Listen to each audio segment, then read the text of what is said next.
ଗୋଟିଏ ଜଙ୍ଗଲରେ ବାସ କରୁଥିଲେ ଛେଳି ଓ ମୂଷା। ଦୁଇ ଜଣଙ୍କ ଭିତରେ ଭାରି ଭଲ ପଡ଼ୁଥିଲେ। ମୂଷାଟି ଥିଲା ଭାରି ଚାଲାକ।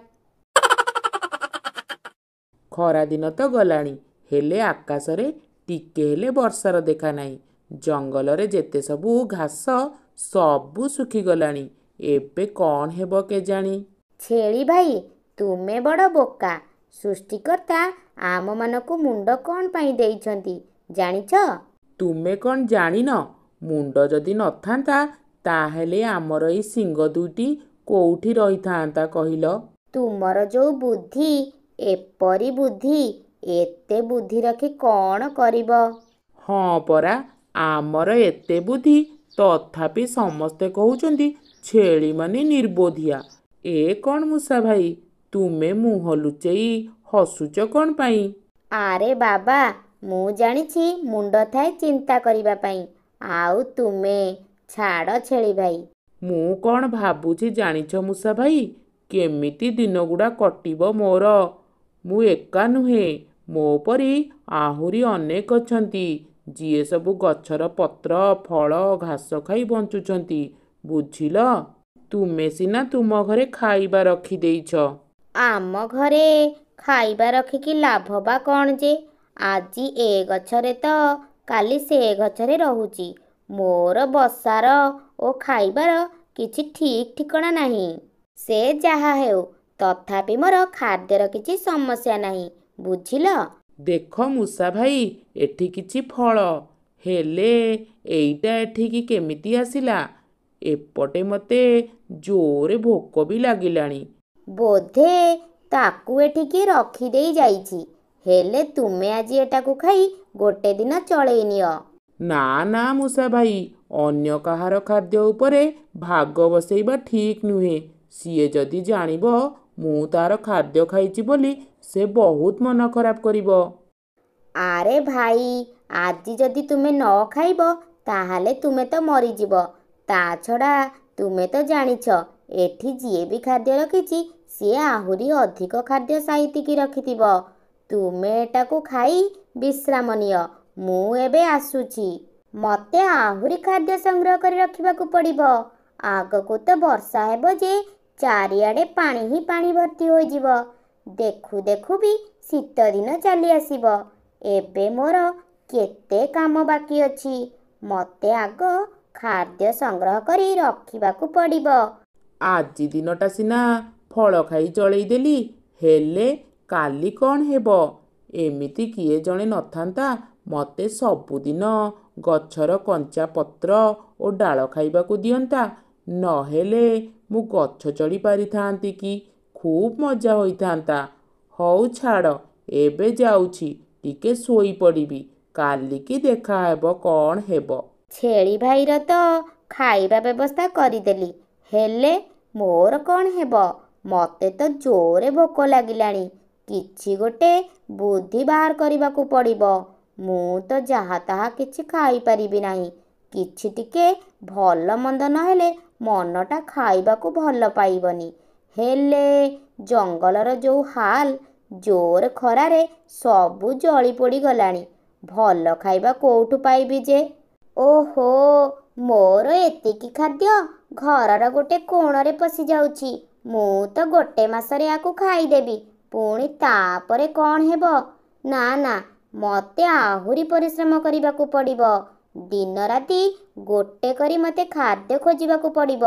ମୁଁ ଯଦି ପରିଶ୍ରମ ନ କରିବି ତାହେଲେ ଚଳିବି କେମିତି? ଯାଉଛି ବାହାରି ପଡ଼ିବି, ନହେଲେ ଡେରି ହୋଇଯିବ। ଆରେ ଏ କ'ଣ? ମୋ ଭାଗ୍ୟରେ ଏମିତି ଦେଖିବାର ଥିଲା। ଏଇଟା ତ ଗୋଟେ ପିମ୍ପୁଡ଼ିର ବସା ପରି ଲାଗୁଛି। ଦେଖିଲେ ଲାଗୁଛି ଏଠାରେ ବୋଧେ କେହି ନାହାନ୍ତି। ଯାଏଁ, ଆଜି ପିମ୍ପୁଡ଼ିର ଭଲ ମନ୍ଦ ଖାଦ୍ୟ ଖାଇ ଦିନଟା କାଟିଦେବି।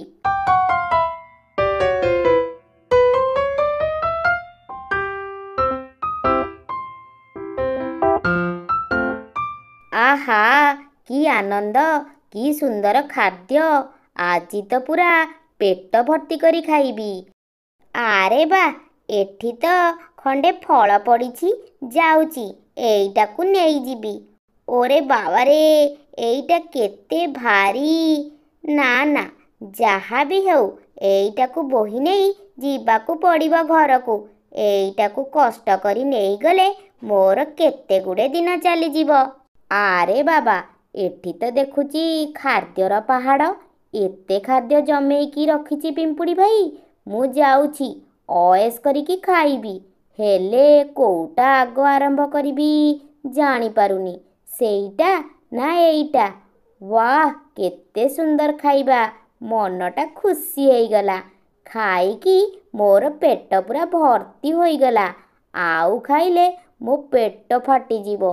ମୋର ଆଉ 2 ଦିନ ହେବ ନ ଖାଇଲେ ବି ଚଳିବ। ଆଜି ଦିନଟା ମୋର ବହୁତ ଭଲ ଅଛି। ଓରେ ବାବାରେ, ହାତ କାଟିଲାଣି। କେତେ ବାଟ ଆସିଲାଣି ଯେ। ଟିକେ କଷ୍ଟ ନ କଲେ ବାକି ଦିନଗୁଡ଼ା କେମିତି କାଟିବି ଯେ? ଏଇଟା ତ ମୋର କଷ୍ଟ କରିବାର ସମୟ ନା।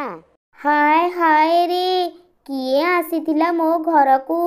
କାହାର ନଜର ପଡ଼ିଲା ମୋ ଖାଦ୍ୟ ଉପରେ? ମୁଁ କେତେ କଷ୍ଟ କରି ଯୋଗାଡ଼ କରିଥିଲି ମୋ ଖାଦ୍ୟ। କେତେ ଖାଦ୍ୟ ଖାଇ ଦେଇଛି ସେ। ମୋତେ ଏଥର ମୋ ଘରକୁ ଟିକେ ନଜର ରଖିବାକୁ ପଡ଼ିବ। ନହେଲେ ମୋର ସବୁ ଖାଦ୍ୟ ଚୋରି ହେଇଯିବ। ଚୋରକୁ ତ ମୁଁ ଧରିକି ହିଁ ରହିବି। ତା ପରଦିନ ସକାଳେ ଛେଳିଟି ନିଜେ ମୂଷାର ଘରକୁ ଆସିଲା। କ'ଣ କରୁଛ ମୂଷା ଭାଇ? ଆଜି କ'ଣ ଏ ପର୍ଯ୍ୟନ୍ତ ଶୋଇଛ?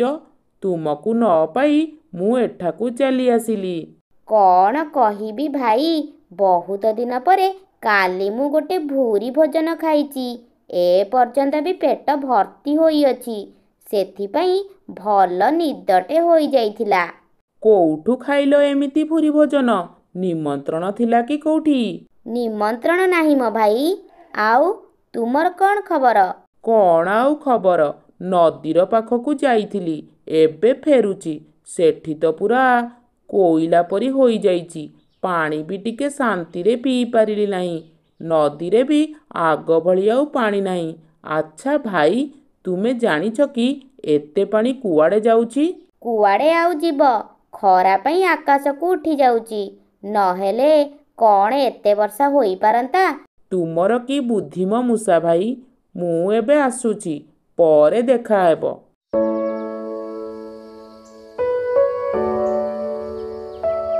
କ'ଣ ଭୋକ ଲାଗିଲାଣି? ଆଜି ପୁଣି କ'ଣ ପିମ୍ପୁଡ଼ିର ବସାକୁ ଖାଇବାକୁ ଯିବାଟା ଠିକ୍ ହେବ ତ? ଯଦି ସେ ଜାଣିଯିବ, ତାହେଲେ ସେ ମୋ ଲାଞ୍ଜକୁ ଯଦି କାମୁଡ଼ି ଦେବ। ଆଚ୍ଛା, ପିମ୍ପୁଡ଼ି କାମୁଡ଼ି ଦେଲେ କ'ଣ ମୋତେ ଜୋରେ କାଟିବ? କିନ୍ତୁ ଜୋରେ ଭୋକ ଲାଗିଲାଣି। ଯାଏଁ ଆଗ ଦେଖେ, ଯାହା ହେବ ପରେ ଦେଖାହେବ। ଆଜି ମୋ ଘରକୁ ଟିକେ ଭଲ କି ନଜର ରଖିବାକୁ ପଡ଼ିବ। ଏଇଟା ତ ଗୋଟେ ଶସ୍ୟ। ଯାଏଁ ଏଇଟାକୁ ନେଇ ଘରେ ରଖି ଘର ଆଡ଼େ ଟିକେ ବୁଲି ଦେଇ ଆସିବି। ସବୁବେଳେ ନଜର ରଖିବାକୁ ପଡ଼ିବ, ନହେଲେ ବାକିତକ ଖାଇବା ସବୁ ସରିଯିବ। ଆରେ ବାଃ, ଏଇଟା ତ ଗୋଟେ ଫଳ। କେତେ ଦିନ ହେବ ଏମିତିକା ଫଳ ଖାଇନି। ୱାଃ, କି ଟେଷ୍ଟି ଫଳ! ପୁରା ମସ୍ତ ଲାଗୁଛି। ନା ନା, ଆଜି ଆଉ ଡେରି କଲେ ଚଳିବନି। ଜଲ୍ଦି ପଳାଏ।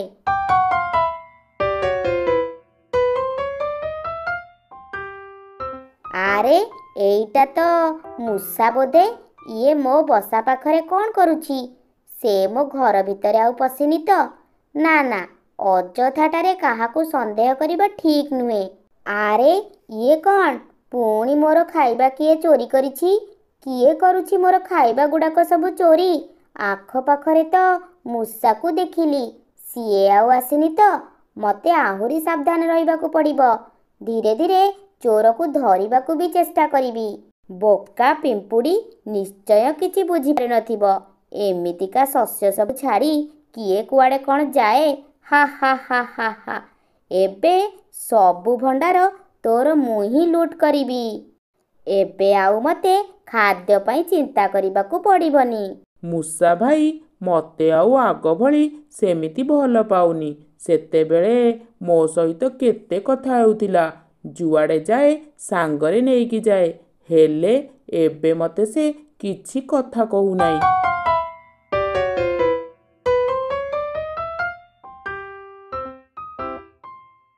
କ'ଣ ହେଇଛି ଛେଳି ଭାଇ? ମୁହଁଟାକୁ ଏମିତି ଫୁଲେଇକି ରଖିଛ କ'ଣ ପାଇଁ? ତୁମେ ଆଉ ମୋ ସହିତ ଆଗ ଭଳି କଥା ହେଉନ ମୂଷା ଭାଇ, ସେଥିପାଇଁ ମୋର ମନ ଭାରି ଖରାପ। ଓହୋ, ଏଇ କଥା। ତାହେଲେ ଶୁଣ, ଜଣେ ମିଠା ଯୋଗାଡ଼ କରେ, ଆଉ ଜଣେ ମିଠା ଖାଏ। ହା ହା ହା ହା ହା। ହଉ ଆସୁଛି ଛେଳି ଭାଇ, ପରେ ଦେଖାହବ।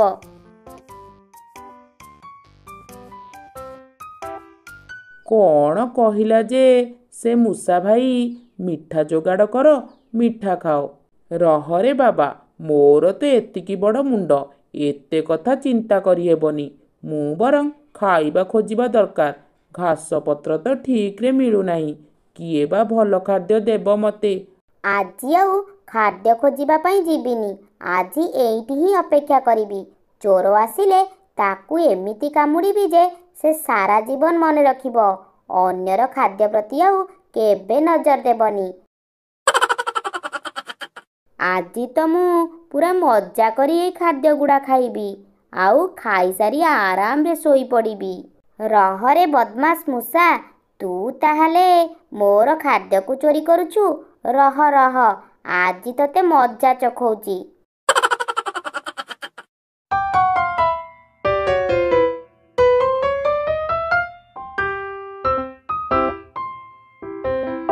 ବାପରେ, କେତେ ଜୋରେ ଦୌଡ଼ିଛି! ନହେଲେ ଆଉ ଟିକେ ଡେରି ହୋଇଥିଲେ ପିମ୍ପୁଡ଼ି ମୋତେ କାମୁଡ଼ି ଦେଇଥାନ୍ତା। ଆଜି ଦିନଟା ପୁରା ମୋର ଭଲ ନାହିଁ। ଆଉ ଥରେ ଆସିଲେ ତାକୁ ଧରିବି। ମୋ ଖାଇବାରେ ନଜର ପକାଇବାର ମଜା ତାକୁ ଚଖେଇ ଦେବି। ତାପରେ ରାତି ଯାଇ ଦିନ ବି ହୋଇଗଲା। ମୂଷାଟି ସାରା ଦିନ କିଛି ଖାଇବାକୁ ପାଇଲାନି। ମୂଷାଟି କହିଲା, ଏବେ ବୋଧେ ପିମ୍ପୁଡ଼ି ନଥିବ। ଆଉ ଗୋଟେ ଥର ଯାଇ ଦେଖି ଆସେ। ଆଉ ବୋଧେ ସେ ଆସିବନି। ବାଜ୍ୟ ମୂଷାଟା। ଯାଏ ଟିକେ ବାହାରେ ଦେଖି ଆସେ। ଆଜି ରହ, ତୋର ସବୁ ଖାଦ୍ୟ ଖାଇ ଶେଷ କରିଦେବି। ଆହା, କି ଶାନ୍ତି! ଏବେ ଯାଉଛି ପଳେଇବି। ପିମ୍ପୁଡ଼ି ଆସି ଦେଖିଲେ କ'ଣ ଯେ କରିବ? ଆରେ ବାପରେ, ସେ ବାଜ୍ୟ ମୂଷାଟା ମୋର ସବୁ ଖାଦ୍ୟ ଖାଇ ଶେଷ କରିଦେଇଛି। ମୁଁ ଆଉ ଏଠି ରହିବିନି। ମୁଁ ନଦୀ ଉପରେ ଥିବା ଜଙ୍ଗଲକୁ ପଳେଇବି। ମୁଁ ଶୁଣିବାକୁ ପାଇଛି ସେଠି ଖାଇବାର କିଛି ଅଭାବ ନାହିଁ। ଓ ପିମ୍ପୁଡ଼ି ଭାଇ, ପିମ୍ପୁଡ଼ି ଭାଇ, କୁଆଡ଼େ ଯାଉଛ? ସାମ୍ନାରେ ତ ନଦୀ, ପାର କେମିତି ହେବ ଯେ? ତୁମେ ତ ବୁଡ଼ିଯିବ। ମୋର ଯାହା ହେବାର ଅଛି ହେବ। ବୁଝିଲ ମହୁମାଛି ଭାଇ, ଆଉ ଏ ଜଙ୍ଗଲରେ ରହିହବନି। ତାପରେ ପିମ୍ପୁଡ଼ି ମହୁମାଛିକୁ ସବୁ କଥା ଖୋଲିକି କହିଲା। ତୁମ ସାଙ୍ଗରେ ମୂଷା ବହୁତ ଅନ୍ୟାୟ କରିଛି। ଏମିତି ଭାବେ କାହାର ଖାଦ୍ୟ ଖାଇବା ଉଚିତ ନୁହେଁ। ମୁଁ ତ ତୁମକୁ ଖାଦ୍ୟ ଖାଇବାକୁ ଦେଇପାରିବି ନାହିଁ, ହେଲେ ତୁମର କିଛି ଉପକାର କରିପାରିବି, କିଛି ସାହାଯ୍ୟ କରିପାରିବି।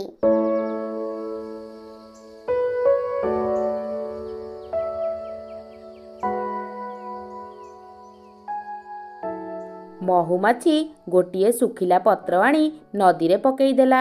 ଏଇ ପତ୍ର ଉପରକୁ ଚାଲି ଆସ ପିମ୍ପୁଡ଼ି ଭାଇ, ମନ ଖରାପ କର ନାହିଁ। ଯାହା ହେଉଛି ସବୁ ଭଲ ପାଇଁ ହିଁ ହେଉଛି। ଏହା ଉପରେ ବସି ଭାସି ଭାସି ତୁମେ ଯାଇପାରିବ, କିଛି ହେବନି। ଆସ ପିମ୍ପୁଡ଼ି ଭାଇ, ମୁଁ ବି ଯିବି। ଧନ୍ୟବାଦ ମହୁମାଛି ଭାଇ, ତୁମର ଏହି ଉପକାର ମୁଁ କେବେ ଭୁଲି ପାରିବି ନାହିଁ। ପିମ୍ପୁଡ଼ିଟି ପତ୍ରରେ ଭାସି ଭାସି ନଦୀର ସେପଟ ଜଙ୍ଗଲକୁ ଚାଲିଗଲା। ଆରେ ବାଃ, ଏପଟେ କେତେ କେତେ ସୁନ୍ଦର ଖାଇବା, କି ସୁନ୍ଦର ଜଙ୍ଗଲ! ମୁଁ କହୁଥିଲି ନା, ଯାହା ହୁଏ ସବୁବେଳେ ଭଲ ପାଇଁ ହିଁ ହୁଏ। ତାପରେ ପିମ୍ପୁଡ଼ି ଓ ମହୁମାଛି ସୁଖ ଶାନ୍ତିରେ ଦିନ କାଟିବାକୁ ଲାଗିଲେ। ଗୋଟିଏ ଜଙ୍ଗଲରେ ଗୋଟିଏ ବୁଢ଼ୀ କାଉର ଦୁଇଟି ବୋହୂ ରହୁଥିଲେ।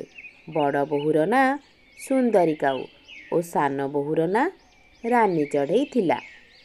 ବଡ଼ ବୋହୂ ସୁନ୍ଦରୀ କାଉକୁ ବୁଢ଼ୀ କାଉ ନିଜେ ବାଛି ତାର ବଡ଼ ପୁଅ ସହିତ ବାହା କରି ଘରକୁ ଆଣିଥିଲା। ଆଉ ସାନ ପୁଅ ତା ନିଜ ପସନ୍ଦରେ ରାନୀ ଚଢ଼େଇକୁ ବାହା ହୋଇ ଘରକୁ ଆଣିଥିଲା। ବୁଢ଼ୀ କାଉର ଦୁଇ ବୋହୂ ଯାକ ବାହାରକୁ ଯେତିକି ଭଲ ଦେଖାଯାନ୍ତି, କିନ୍ତୁ ଭିତରେ ଦୁଇ ଜଣ ଯାକ ପୁରା ଓଲଟା। ଗୋଟେ ଦିନ ବୁଢ଼ୀ କାଉ ତାର ବୋହୂ ସୁନ୍ଦରିକାକୁ କୁହେ, ବୋହୂ ମୋତେ ଗୋଟେ କପ୍ ଅଦା ପକା ଚା ଦେ ତ। ମା, ତୁମକୁ ଅଦା ପକା ଚା ଦରକାର ତ ତୁମେ ତାକୁ କାହିଁକି କହୁନ? ବୋହୂ, ମୁଁ ତ 2 ଜଣକୁ ହିଁ କହୁଛି, ମୁଁ ତ କାହା ନାଁ ନେଇନି। ତୁ ଯଦି ବନେଇ ଦବୁ ତ ବହୁତ ଭଲ ହେବ। ତୋ ହାତର ଚା ମୋତେ ବହୁତ ପସନ୍ଦ। ତୁ ତ ମୋର ବଡ଼ ବୋହୂ ନା, ଯାହାକୁ ମୁଁ ପସନ୍ଦ କରିକି ଘରକୁ ଆଣିଛି। ହଁ, ବଡ଼ ବୋହୂ? ନା ନା ମା, ମୁଁ ତ ଏ ଘରର ବଡ଼ କାମବାଲି ବାଇ ହିଁ ଅଟେ। ମା, ତୁମେ ସବୁବେଳେ ସବୁ କାମ ମୋତେ ହିଁ କରିବାକୁ କହୁଛ। କ'ଣ କରିବି କହ? ସିଏ କ'ଣ ଆମ ସମସ୍କନ୍ଦ କି? ତାକୁ ଝଗଡ଼ା କରି ଆସିନି କି ଘରର କାମ ବି କରି ଆସିନି। ମୋ ପୁଅର ତ ମୁଣ୍ଡ ଖରାପ ହୋଇଯାଇଥିଲା ନା, ତ ସେଥିପାଇଁ ସେ ତା ସହିତ ବାହା ହୋଇଗଲା। ମୋତେ କିଛି ନ ପଚାରି ନ ଦେଖେଇ ବୋହୂ କରି ଘରକୁ ନେଇ ଆସିଲା। ଶାଶୁମା, ବହୁତ ହୋଇଗଲା। ଆଜି ତୁମେ ଏହାର କିଛି ଗୋଟେ ଫଇସଲା କର। ସବୁ କାମକୁ ବାଣ୍ଟି ଦିଅ। ମୁଁ ଆଉ ଏକା କରିପାରିବିନି। ହଉ ହଉ, ରହ, ଧୀରେ କହ ସୁନ୍ଦରୀ ବୋହୂ। ତୁମେ 2 ଜଣ ଯାକ ଖାଲିଟାରେ ଝଗଡ଼ା ଲାଗିବ ତ ଏଇ ଜଙ୍ଗଲରେ ମୋର ବହୁତ ବଦନାମ ହେବ। ସୁନ୍ଦରିକାଉ ଜୋରେ କଥା କହିବା ଷ୍ଟାର୍ଟ କରିଦେଲା। ରାନୀ ଚଢ଼େଇ ସୁନ୍ଦରିକାଉର ପାଟି ଶୁଣି ବସା ବାହାରକୁ ଆସିଲା। ଶାଶୁମା, କ'ଣ ହେଲା? ତୁମେ 2 ଜଣ ଝଗଡ଼ା କାହିଁକି ଲାଗୁଛ? ହଁ, ଝଗଡ଼ା? ପୁଣି ଆମେ 2 ଜଣ ଲାଗୁଛୁ? ରାନୀ ମୋ ନାଁକୁ ଦୁର୍ନାମ କରିବ ବୋଧେ। ଦେଖ ଶାଶୁ ବୋହୂଙ୍କ କଥା ଗୁଡ଼ାକ ତାକୁ ଝଗଡ଼ା ଭଳି ଲାଗୁଛି। ନିଜେ ତ ଆରାମରେ ନିଜ ବସାରେ ଶୋଉଛି, ନା ଘର କାମ କରୁଛି ନା ବାହାର କାମ କରୁଛି। ରାନୀ ତ ପୁରା ରାନୀ ଆଉ। ଦିଦି, ମୁଁ ତୁମର ଏଭଳି ପାଟି ଆଗରୁ କେବେ ବି ଶୁଣିନି। ମୋତେ ଲାଗିଲା କି ତୁମେ 2 ଜଣ ଝଗଡ଼ା ଲାଗୁଛ ବୋଲି। ଦେଖେ ରାନୀ, କଥାକୁ ବୁଲେଇ ବଙ୍କେଇ କହିବା ମୋର ଅଭ୍ୟାସ ନାହିଁ। ଏଇ ବଡ଼ ପାଟି କରିବା କାରଣ କେବଳ ହିଁ ତୁ। ମୁଁ କ'ଣ କଲି? ମୁଁ ତ ମୋ ବସାରେ ଆରାମ କରୁଥିଲି। ସେଇ କଥା ତ, ତୁ ସବୁବେଳେ ତୋ ବସାରେ ହିଁ ଆରାମ କରୁଛୁ। ତୁ ଯଦି ଏମିତି ସବୁବେଳେ ଆରାମ କରିବୁ ତ ଘରର କାମ କିଏ କରିବ? ତୁମେ ଦିଦି? ହଁ, ଦେଖ ଶାଶୁମା, ଏ ଅଲାଜୁକି ଚଢ଼େଇ ମୋତେ କହୁଛି ସବୁ କାମ ମୋତେ ହିଁ କରିବାକୁ ପଡ଼ିବ। ଏବେ ତୁମେ 2 ଜଣ ଝଗଡ଼ା ବନ୍ଦ କର। କାହାକୁ ଅଧିକା କାମ କରିବା ଦରକାର ନାହିଁ। କାଲିଠାରୁ ଏ ଘରର ସବୁ କାମ 2 ବୋହୂ ଯାକ ବାଣ୍ଟିକି କରିବ। ରାନୀ, ତତେ ଯଦି କିଛି କାମ ଆସିନି ତ କାଲିଠାରୁ ଶିଖିବା ଆରମ୍ଭ କରିଦେ। ତୁ ବହୁତ ଆରାମ କରିଲୁ, ଆଉ ନୁହେଁ। ଠିକ୍ ଅଛି ଶାଶୁମା। ରାନୀ ଚଢ଼େଇ ଓ ସୁନ୍ଦରିକାଉ 2 ଜଣ ଯାକ ଝଗଡ଼ା ବନ୍ଦ କରିଦେଲେ। 2 ଜଣ ଯାକ ନିଜ ନିଜ ବସାକୁ ଚାଲିଗଲେ। ତା ପରଦିନ ସକାଳୁ ସୁନ୍ଦରିକାଉ ରାନୀ ଚଢ଼େଇକୁ କହିଲା, ରାନୀ ଚଢ଼େଇ, ତୁ ଆଜି ଘରର ଝାଡ଼ୁ ପୋଛା କରିଦେ, ମୁଁ ଖାଇବା ବନେଇ ଦେବି। ଠିକ୍ ଅଛି ଦିଦି, ମୁଁ ଝାଡ଼ୁ ପୋଛା କରିଦେଉଛି। ରାନୀ ଚଢ଼େଇ ଘରର ସବୁ ଝାଡ଼ୁ ପୋଛା କରିଦେଲା ଆଉ ଘରର ସବୁ କାମ ସାରି ନିଜ ବସାକୁ ଚାଲିଗଲା। ସୁନ୍ଦରିକାଉ ପୁଣି ତାର ଶାଶୁ ପାଖକୁ ଆସିଲା ଆଉ କହିଲା, ଶାଶୁମା, ମୁଁ ଆଜି ଝାଡ଼ୁ ପୋଛା କରିସାରିଲିଣି, ହେଲେ ତୁମ ଗେଲି ବୋହୂ ଏ ପର୍ଯ୍ୟନ୍ତ ତା ରୁମ୍ରେ ବାହାରିନି। ସୁନ୍ଦରିକାଉ ତା ଶାଶୁକୁ ମିଛ କଥା କହିଲା। ବୁଢ଼ୀକାଉ ସୁନ୍ଦରିକାଉର କଥାକୁ ସତ ଭାବି ରାନୀ ଚଢ଼େଇ ପାଖକୁ ଚାଲିଲା। ବୋହୂ, ଆରେ ରାନୀ ବୋହୂ, ଆପଣ ମୋତେ ଡାକିଲେ? ତୁ ତ ସତରେ ରାନୀ ଆଉ। କାଲି ତତେ ମୁଁ କ'ଣ କହିଥିଲି? ଘରର ସବୁ କାମ ତତେ ବି ଶିଖିବାକୁ ପଡ଼ିବ। ଶାଶୁମା, ମୁଁ ତ ଘରକୁ ଝାଡ଼ୁ ଆଉ ପୋଛି ସାରିଲିଣି। ଆଉ ଦିଦି ଖାଇବା ବନେଇବେ, ତୁମେ ଚିନ୍ତା କରନି। ହଁ, କେତେ ନାଟକ କରୁଛୁ ତୁ। ଆରେ ରାନୀ, ମୋତେ ଜଣା ନଥିଲା ତୁ ଏତେ ନାଟକ ଜାଣିଛୁ। ଝାଡ଼ୁ ପୋଛା ସୁନ୍ଦରୀ ତ କରିଛି, ଆଉ ତୁ କହୁଛୁ ମୁଁ କରିଛି ବୋଲି। ତତେ ଲାଜ ଲାଗୁନି ମିଛ କହିବାକୁ? ନାଇଁ ଶାଶୁମା, ମୁଁ ସତ କହୁଛି। ହଁ, ଶାଶୁମାକୁ ବି ମିଛ କହୁଛି। ତାପରେ 2 ବୋହୂଙ୍କ ଭିତରେ ମାଡ଼ଗୋଡ଼ି ଲାଗିଗଲା। ବୁଢ଼ୀକାଉ ଏ 2 ଜଣଙ୍କର ଝଗଡ଼ା ଦେଖି ଜଙ୍ଗଲର ସବୁ ପକ୍ଷୀମାନଙ୍କୁ ଡାକିଲା। ଆରେ କିଏ ଅଛ? କିଛି ଗୋଟେ କର, ମୋ ବୋହୂମାନଙ୍କୁ ବଞ୍ଚାଅରେ। କିଏ ଅଛ? ଆରେ ଶୁଆ, ବୁଲବୁଲ, କିଏ ଅଛରେ? ଆସ, ଏ ଦିଜଣକୁ ଅଟକାଅ। ଆରେ ଇଏ ଦେଖ, ଏଇ ଘରର ବୋହୂମାନେ କେମିତି ମରାମରି ହେଉଛନ୍ତି। ଏ ବୁଢ଼ୀ କାଉ ଏହା ଦେଖିବା ଆଗରୁ ମରିଗଲାନି କାହିଁକି? ପଡ଼ୋଶୀମାନେ ତାନା ମାରୁଥିବାର ଦେଖି ସେ ଦିଜଣ ଝଗଡ଼ା ବନ୍ଦ କରିଦେଲେ ଆଉ ନିଜ ନିଜ ରୁମ୍କୁ ଚାଲିଗଲେ। ଆଉ ସେପଟେ ରାନୀ ଚଢ଼େଇର ଦେହ ଖରାପ ହେଲା। ବୁଢ଼ୀ କାଉ ଡକ୍ଟରକୁ ଡାକିଲା। ଡକ୍ଟର, ସକାଳେ ତ ପୁରା ଠିକ୍ ଠାକ୍ ଥିଲା ସେ, ଆଉ ମରାମରି ବି ବଢ଼ିଆ କଲା। ହେଲେ କେଜାଣି ଏବେ ତାର କ'ଣ ହେଲା? ମୁଁ ଦେଖୁଛି ତାଙ୍କର କ'ଣ ହେଇଛି। କିଛି ସମୟ ପାଇଁ ଅପେକ୍ଷା କର।